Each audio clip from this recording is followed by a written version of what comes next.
let's have a little reminder of what you should be bearing in mind to look for, both in terms of kit maintenance and also if you're in MIT or something like that, or if you just wonder what marshals actually look for when they're doing inspections, and so on and so forth. So, if Leslie will put her hat on, Take my sword, please, for a moment. yeah. Putting hat on. Yes, I'll come back to the state of the tape in a minute. So, this is more SCA than HEMA. So, what I'm going to talk about is basically SCA related. Marshals, when they're doing inspections, will want to make sure that there's no skin showing that can get scratched or cut or anything. Get yourself a copy of the fencing rules and the Marshal's Handbook and find out what your local requirements are for protective gear and so on. Now, in this case, we're here in Drachenwald. The requirements include abrasion-proof sleeves, trousers, gloves, rigid gorget, these kind of things. Also puncture-proof gear, but fortunately you don't have to have just one item that's puncture-proof. I do. My leather fencing jacket is puncture-proof in itself, but as you can see, layers. So you can see there's a black layer and a blue layer. And there is a layer underneath. And a layer underneath. Layers cumulatively can make that. So those are things to bear in mind if you're new to this or forget. Okay. So things marshals look for. Well, they will always want to look, is there a hood? Or in the case of if you're doing cut and thrust, is there rigid back of head protection? If you do go with cut and thrust and have rigid back of head protection, I definitely recommend an over mask hood, because it is very difficult getting a mask with back protection on and off with a hood under it. So, always remember, check your kit.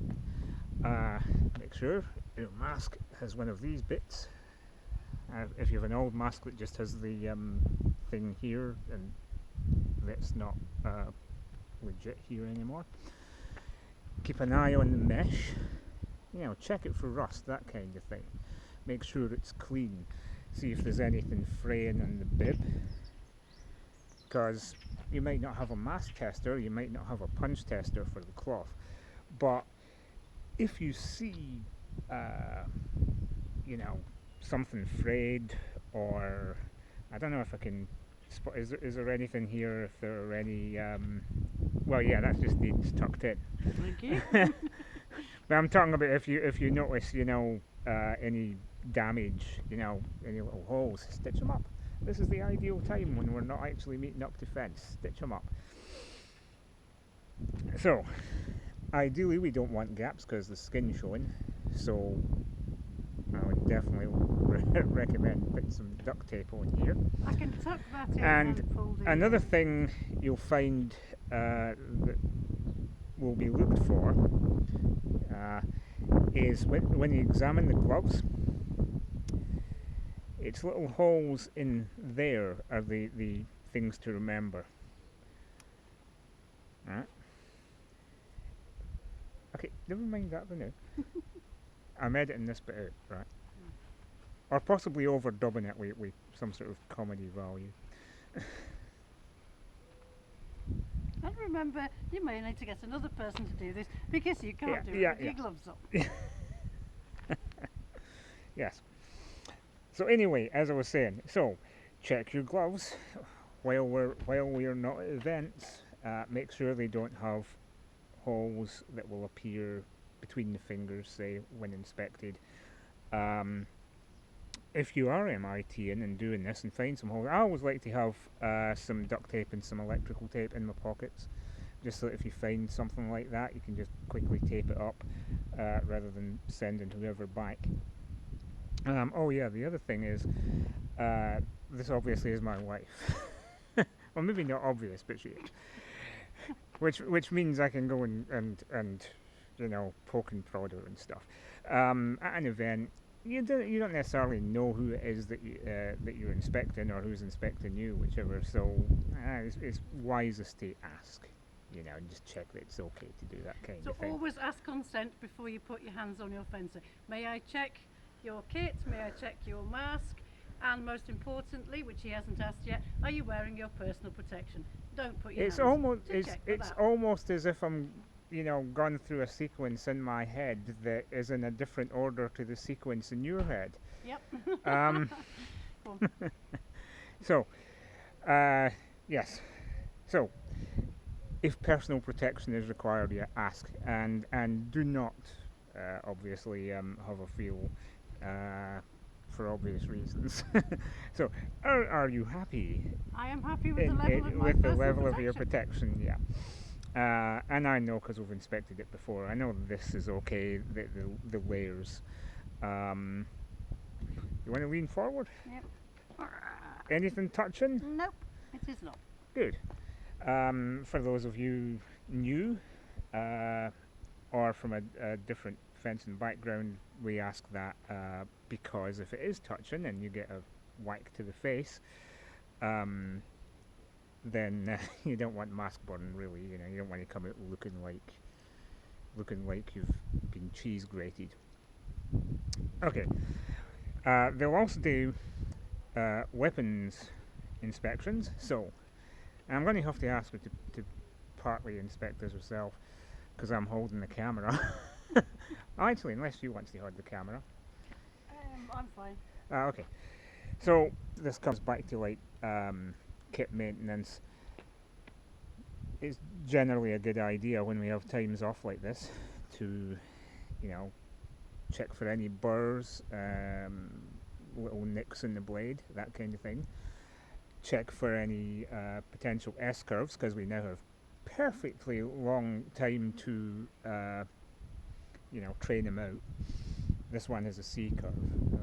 I already know. Check the tape.